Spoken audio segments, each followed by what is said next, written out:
timeline po ng harassment na naranasan ng ating mga mangingisda at ilan po ang sugatan dito sa insidente? Well, ang Philippine Coast Guard last December 12, no, naka-receive kami ng report from the Filipino fishermen themselves na hinaharap sila sa Skoda Shoal. No? A group of Filipino fishermen, meron tinatayang 20 Filipino fishing boats ang nagtungo rito. And they were subjected to harassment by the 3 Chinese Coast Guard vessels. At inilahad pa ng mga mangingisda na they were subjected to water cannon and even dangerous maneuver. Dalawang fishing vessel ang na-damage because of the heavy pressure blast ng kanilang water cannon na directly ipinatama sa ating mga bangka. And because of that, tatlong mangingisdang Pilipino ang nagkaroon ng mga bruises and slight medical injuries. No? Good thing, ang Philippine Coast Guard is within the vicinity of the Kalayaan Island Group. That's why we were able to respond, no? And to provide assistance sa ating mga injured fishermen. And we stayed there for almost 2 days to provide security sa ating mga mangingisda habang nandun sila. And we also provided fuel, ice, and food packs para mas matagal nila yung fishing expedition nila before sila bumalik sa homeport. Oo. Commodore, dito nga po sa mga nakaraang updates nyo rin po, pinanonood ko yung ilang interviews nyo, ang sinasabi nyo, ito yung unang beses na talagang tinutukan nitong mga water cannon ng China yung mga bangkang pangisda natin. So definitely, mas delikado dun sa una nilang mga ginagawa noon na pambubuli din dito sa mga fishermen natin. Ano daw po yung nangyari? Ano mismo ang sabi ng mga mangingisda? Bakit umabot daw po sa ganun? Kung maalala mo, DJ Cha, no? Itong Skoda Shoal, ito yung lugar kung saan tumagal ang Philippine Coast Guard vessel BRP Teresa Magbanwa. No? We stayed there from April until September or early October last year. No? And we were subjected to direct collision and ramming dahil pinaalis tayo ng China. Dahil paniniwala nila, we're going to occupy it for good. No?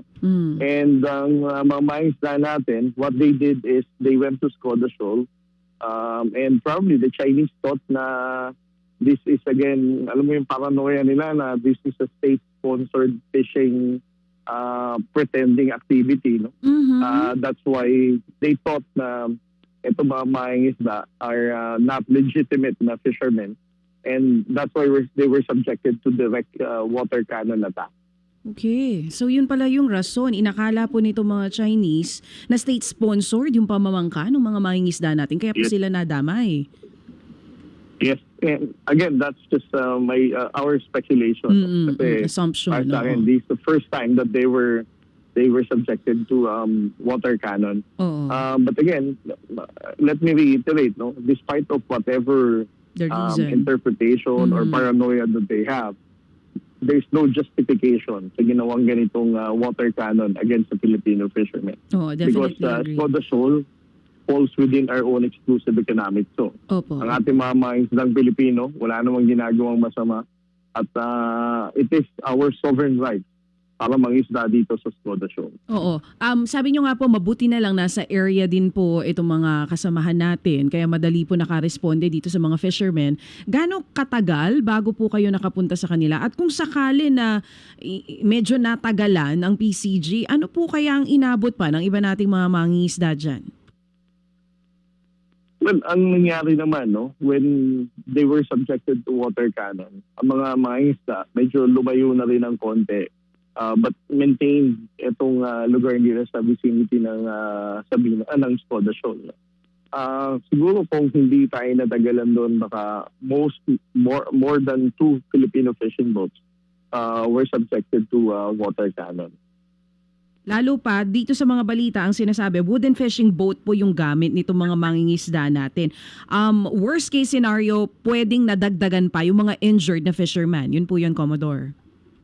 Yes. And alam mo naman, DJ Cha, no? Ang fishing vessel ng mga mangingisda natin, indigenous yan. May kapig, tapos kahoy lang talaga. So you can imagine, no? Sa taas, lakas ng pressure ng buga ng water cannon nila. Magtatalsikan talaga yung mga parts ng bangka. and then tatama sa mga mais ng Pilipinas. Oo. 3 po ang sugatan. Kamusta na po itong mga Pinoy na nasugatan dahil po sa water cannon na ginawa ng China? As of early this morning, no, nakabalik na yung naghiwa-hiwalay na kami kasi again, ang Philippine Coast Guard, we ensured security, no, while they were engaged in fishing.